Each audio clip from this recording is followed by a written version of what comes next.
안녕하세요. 건강과 웰에이징 크리에이터 오렌지장입니다. 오늘 주제의 전문가이신 최미지 원장님을 모셨습니다. 안녕하세요, 원장님. 네, 안녕하세요. 더마음의원 최미지 원장입니다.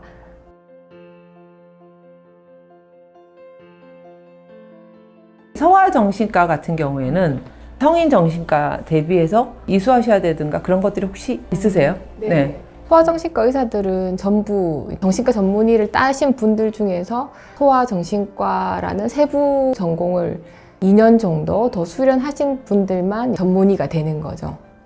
하버드에서 경험을 가르쳤는데 좀 궁금한 게 국내하고 해외의 어떤 그런 환경이라든가 시각이라든가 어떤 차이가 있나요?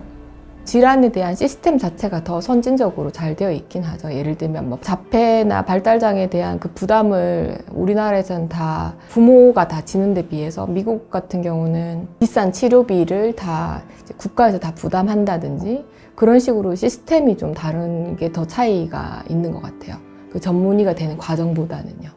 한 4, 5년 전만 해도 제가 이제 약물 치료라든지 진료를 좀 권유하면 많이 망설이시는 경우가 많았었던 것 같은데 최근 한 1년 사이에서는 거부감이나 걱정이나 염려가 좀 덜 하시는 느낌이라고 해야 되나요? 네. 부모님들께서 우려하시는 것들에 대해서 오해가 있거나 그런 거 있으시면 이번 기회에 같이 해결해 주시거나 말씀해 주시면 좋을 것 같아요. 네. 저희가 보기에는 임상적으로 되게 심각한 상황에서도 기록에 남거나 그러니까 보험 가입에 대한 우려 때문에 방문 자체를 좀 주저하시거나 아니면 심리상담센터나 한의원 쪽으로 발길을 돌리시는 분들이 많은 것 같아요. 근데 이제 치료 자체가 뭐 계속해야 되는 것도 아니고 한 6개월에서 1년 정도 치료를 하고 나면 충분히 회복되는 경우가 많기 때문에 기록이 남는 거와 아이의 증상의 경중을 따질 때 치료하지 않아서 남는 그런 여러 가지 문제들이 훨씬 더 크거든요. 그리고 정신과 진료가 약을 먹으면 끊을 수 없다든지 진료 끝이 없다 이렇게 오해하시는 분들이 많은데 필요한 시기에 적절히 치료를 받고 종결을 하시는 게 가장 좋은 방법인 것 같아요. 새로 실비보험을 가입할 때 제일 걱정을 많이 하시는 것 같은데 치료 종결이 된 이후에 5년이 지나면 다시 가입을 하실 수가 있거든요. 그걸 모르시고 무조건 한번 방문했다고 해서 이제 가입이 거부가 될까봐 걱정을 많이 하시는 것 같고 1년에 한 5번 정도까지 방문한 거는 문제가 되지 않거든요. 치료를 보지 않기 때문에. 그리고 만약 치료를 받는다 할지라도 5년 이상 이제 치료가 종결이 되고 재발하지 않은 그런 기록이 있다면 사실은 이제 사보험 문제도 되지 않는 거죠. 그리고 이제 이게 불공정하다는 얘기가 있기 때문에 많이 개선하려고 지금 학회나 이런 데서도 노력 중인 걸로 알고 있습니다. 네. 원장님께서 운영하고 계시는 소아정신과에서 어떤 것들이 좀 운영되고 있는지 그것도 좀 소개를 해주시면 좋을 것 같아요. 저희는 이제 약물 치료가 한 절반 정도 되는 것 같고 약물 치료랑 같이 이제 심리 상담을 동반을 하죠. 그 진료실에서는 이렇게 2가지 치료가 진행이 되고 그 외에 이제 특별한 치료가 필요한 아이들이 있는데 그런 아이들은 놀이 치료나 언어 치료, 인지 행동이나 학습 치료도 같이 이제 하는 경우가 있습니다. 그거는 이제 추가로 더 진행이 되는 건데 언어 발달인 경우는 이제 특별하게 언어 재활사가 들어가서 언어에 대한 더 포커스를 맞춰서 이제 언어 치료를 해야 되는 거고요. 놀이 치료는 또 환경 자체가 놀잇감이 이렇게 마련되어 있는 놀이 치료 방에서 해야 되기 때문에 놀이 치료를 전공하신 놀이치료 선생님이 주기적으로 놀이치료를 추가로 더 이제 해주신다고 보시면 될 것 같아요. 네. 유치원 다니는 친구들은 발달 지연을 제일 염려를 하시는 것 같아요. 말이 늦다든지 부모와 사교 장벽이 좀 약하다든지 그런 문제가 제일 걱정을 많이 하시는 것 같고 초등학교 이상부터는 이제 ADHD 틱으로 많이 오시는데 틱은 이렇게 눈을 찡긋찡긋한다든지 어깨를 이렇게 움츠린다든지 이게 너무 그냥 자명하게 보이고 문제가 있다고 인식을 잘 하시는 것 같고 구체적인 어떤 행동이기 때문에 학교에서 이제 부정부 문제로 오시면 알고 보면 이제 ADHD로 진단이 되는 경우가 많은 것 같아요.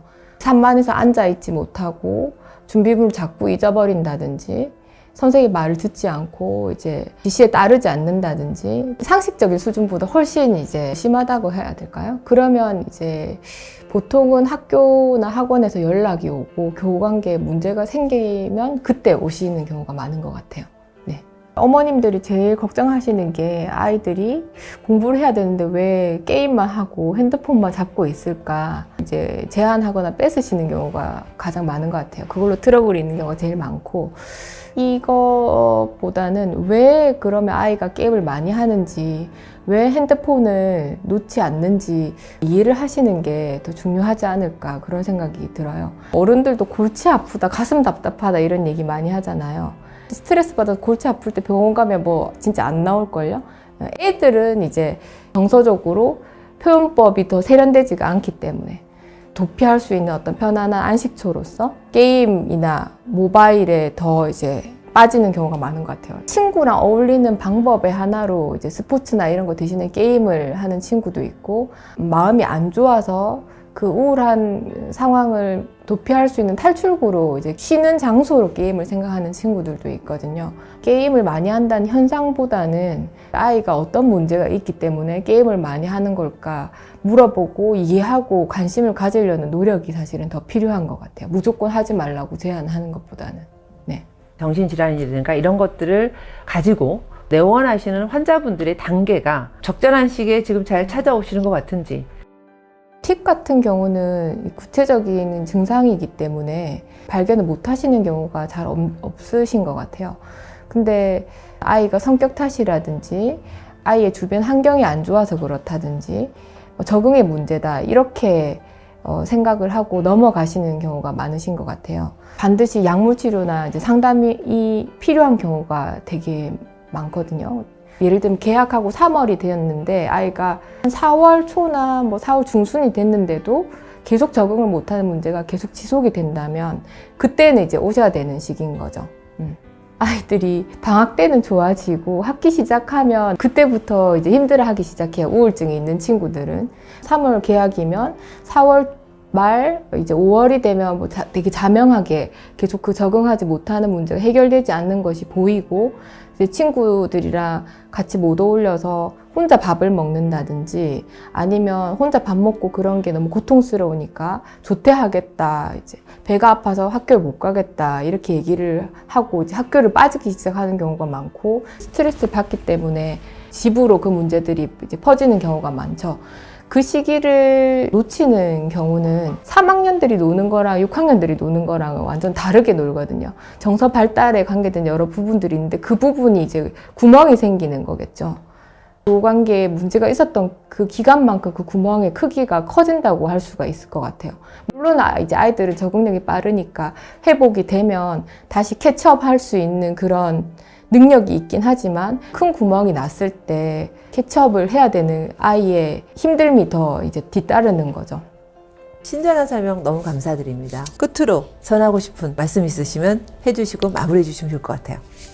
다른 신체 질환보다 더 애매하게 드러나는 경우가 많은 것 같아요. 뭐 교우관계 문제나 그냥 단순한 짜증이나 생활 습관이 흐트러지는 이런 식으로 애매하게 드러나는 경우가 많아서 놓쳤을 때 그 아이가 그 아팠던 이완 기간이 길어질수록 치료 기간도 당연히 길어지고 약물 치료를 해야 되는 그 가능성도 높아지거든요. 제일 중요한 거는 신호를 놓치지 않고 문제가 아닐 거라 부정하시지 말고 빨리 방문하시면 끝이 없는 질환이 절대 아니거든요. 치료 종결하고 다시 건강한 삶으로 돌아가실 수 있습니다.